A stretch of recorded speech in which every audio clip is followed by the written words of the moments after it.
Welcome to Not Milk Never Milk. Subscribe if you're lactose intolerant. You start by opening Cookie Run, Kingdom, and going straight to the Kingdom menu. This is where background music lives.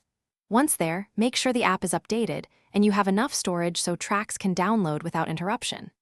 Tap Settings, then Music to reveal available themes and toggles. You do this because the music panel lists selectable BGMs and download buttons. It's faster than searching through unrelated menus, and it prevents playback errors later on.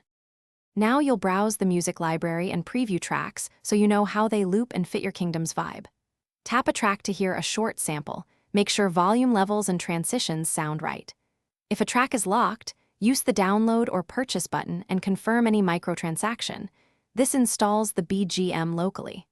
Once done, select Apply to set it as Kingdom music. This ensures the track replaces the old loop immediately and saves your choice. Finish by applying your chosen background music and watch for the confirmation message. That tells you the change succeeded. If you don't hear the new track, restart the app and check settings, right arrow music again, then reapply. This often fixes playback caching issues. Make sure your device audio and in-game volume are up. If problems persist, clear the app cache or reinstall the game after backing up your account, because corrupted files can block new BGM from loading. Thanks for watching. If this was helpful, leave a like and consider subscribing. See you next time.